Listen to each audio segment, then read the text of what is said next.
Oke, selamat malam. Perkenalkan kami dari kelompok 6 akan mempresentasikan hasil diskusi kami mengenai aplikasi kecerdasan buatan supervised learning dengan metode passive aggressive classification dalam pendeteksian berita palsu.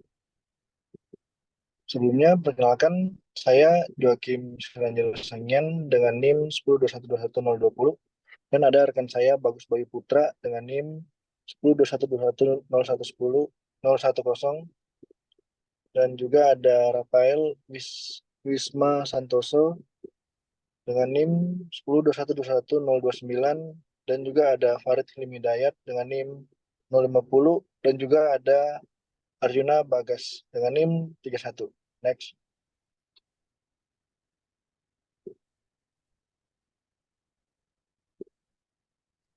Pendahuluan. Indonesia memiliki salah satu populasi pengguna media sosial terbesar di dunia dengan jumlah mencapai 167 juta pengguna pada Januari tahun 2023. Banyaknya pengguna media sosial menggunakan penyebaran berita dengan cepat, memunculkan kekhawatiran mendalam terkait penyebaran informasi palsu dan berita palsu. Berita palsu menggunakan berita palsu mengandung informasi yang menyesatkan dan umumnya tersebar melalui media sosial dan platform online lainnya.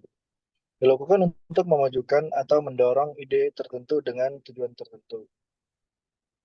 Penelitian ini bertujuan untuk membedakan antara berita asli dan palsu yang telah diposting pada aplikasi Twitter selama 5 tahun, dari tahun 2015 sampai tahun 2020, dengan menggunakan kombinasi passive-aggressive classifier.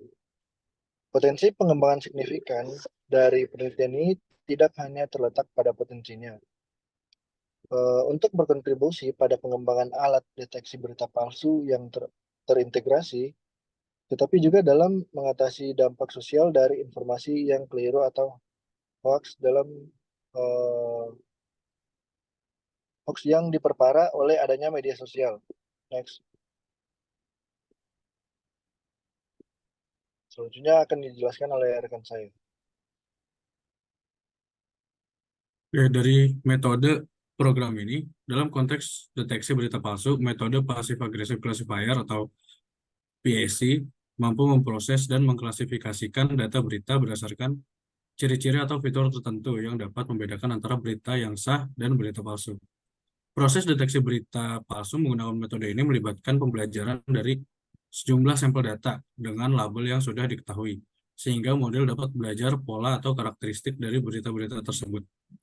Kemudian, saat dihadapkan dengan berita baru, passive aggressive classifier akan menganalisis fitur-fitur yang terdapat dalam berita tersebut dan memberikan prediksi apakah berita tersebut termasuk dalam kategori berita palsu atau tidak. Berikut merupakan eh, diagram alir atau flowchart dari passive aggressive classifier. Oke, selanjutnya dijelaskan oleh Arjuna. Baik, terima kasih Bayu. Selanjutnya itu ada metode yang kita gunakan untuk mengidentifikasi atau mengklasifikasi berita palsu atau fake news. Yang pertama menggunakan Passive Aggressive Classifier atau PAC, yang merupakan suatu algoritma klasifikasi dalam machine learning yang dirancang untuk menangani data dengan cara yang adaptif dan efisien. Yang kedua itu menggunakan TF-IDF, yaitu adalah sebuah factorizer, yakni alat atau teknik dalam pengolahan bahasa alami yang digunakan untuk mengubah teks menjadi representasi vektor numerik. Berikutnya adalah akurasi skor, merupakan suatu matriks evaluasi yang umum digunakan dalam konteks klasifikasi dalam machine learning. Dan yang terakhir adalah confusion matrix, yakni adalah suatu tabel yang digunakan dalam evaluasi performa model yang digunakan pada machine learning. Berikut adalah hasil dan diskusi dari klasifikasi berita palsu yang akan dijelaskan oleh Rafael. Baik, terima kasih Arjuna. Saya akan menjelaskan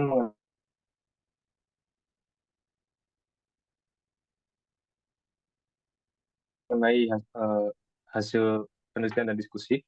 program yang kami gunakan kan menggunakan platform Google Colab dengan mengambil dataset dari Kaggle. Untuk datanya sendiri, kami menggunakan data berupa data judul berita yang menggunakan bahasa Inggris diambil dari berita di Amerika Serikat. Dan dataset yang kami gunakan eh,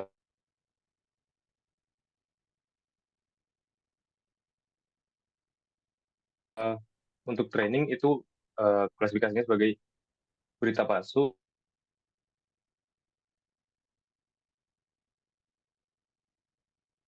Kemudian ada 21.417 judul berita. Kemudian pengembangan kecerdasan buatan dengan passive aggressive ini kami pada Google Colab dengan menggunakan Scratch Code di Google Colab ya. Kemudian untuk algoritma programnya, program ini berjalan dengan tentunya mengimpor library terlebih dahulu, kemudian setelah itu akan mengimpor dataset yang akan kita gunakan untuk training dan juga testing. Kemudian setelah data tersebut diimpor, kemudian akan dilakukan preprocessing data. Dan preprocessing data ini kami melakukan preprocessing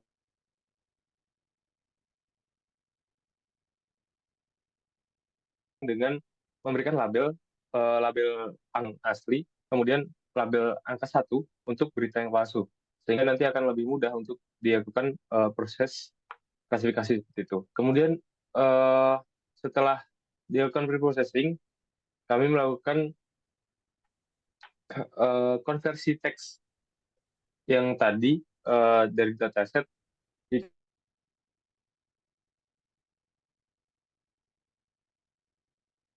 dikonversikan ke dalam bentuk vektor dengan TF satu kata terhadap keseluruhan kata dalam dokumen atau yang biasa disebut dengan TF, dan juga untuk mengukur seberapa unik atau pentingnya suatu kata dalam seluruh kumpulan dokumen yang bisa disebut IDF. Kemudian setelah dilakukannya TF IDF vectorizer, kita melakukan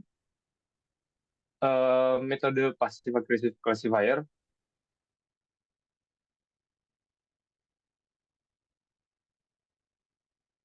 untuk menyeleksi data yang benar dan ini tidak akan berubah sesuai namanya itu pasif. Sedangkan jika prediksinya salah, maka model akan diubah agar didapat model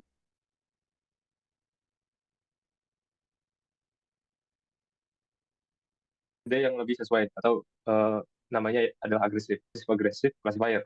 Itu. Kemudian setelah dilakukan passive aggressive classifier akan dapatkan suatu model, dan setelah selesai akan dilakukan pengujian untuk mengetahui akurasi dari model yang telah dirancang. Dan pengujian untuk akurasi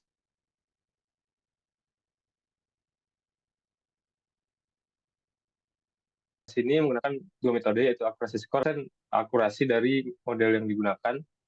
Sedangkan untuk confusion matrix ini digunakan untuk mendeteksi seberapa banyak model, seberapa banyak prediksi yang benar terhadap total data yang dimiliki seperti itu. Kemudian setelah dilakukan pengujian, didapatkan hasil akurasi skor yang terlihat pada gambar tersebut, yaitu sekitar 99,49%. Dan hal ini menunjukkan bahwa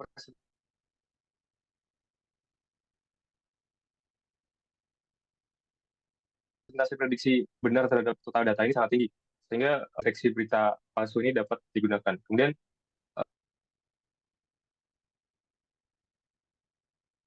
di sebelah kanan ini ada hasil confusion matrix. Confusion matrix ini terlihat untuk prediksi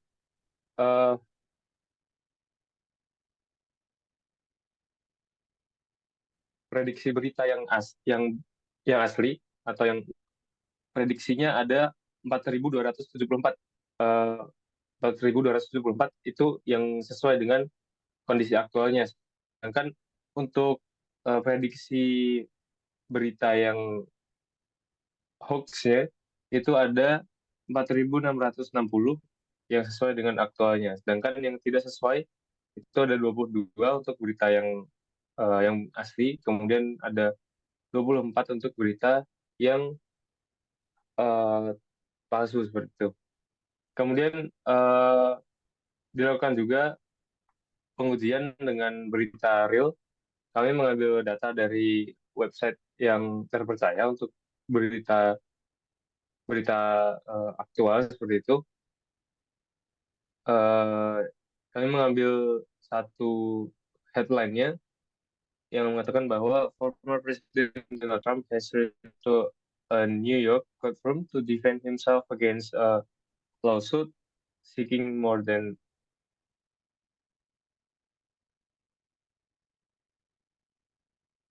10 million for things bla bla bla seperti itu. Kemudian setelah pengujian didapatkan hasilnya adalah not a fake news, yang berarti bahwa program dengan metode PAC tadi itu sudah berhasil untuk membuktikan bahwa berita ini sudah sesuai dengan kondisi aktualnya seperti itu.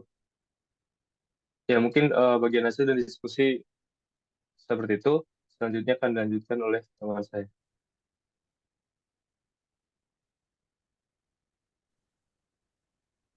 Terima kasih, Rafael. Selanjutnya di bagian kesimpulan, didapatkan kesimpulan ialah penelitian ini menunjukkan bahwa pendekatan menggunakan metode supervised learning dengan model passive aggressive classification memberikan tingkat akurasi tinggi hingga sebesar 99,65% dalam mendeteksi berita palsu. Keberhasilan ini menunjukkan potensi aplikasi kecerdasan buatan dalam memerangi penyebaran informasi palsu dan meningkatkan integritas informasi online. Meskipun demikian, penelitian juga mengungkap tantangan dan kompleksitas dalam mendeteksi berita palsu yang terus berubah, menekankan perlunya pengembangan terus-menerus untuk tetap relevan dengan dinamika dunia digital.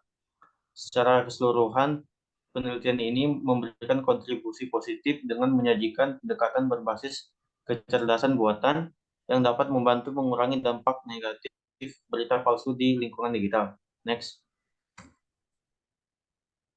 Berikut adalah referensi dari paper kami. Next.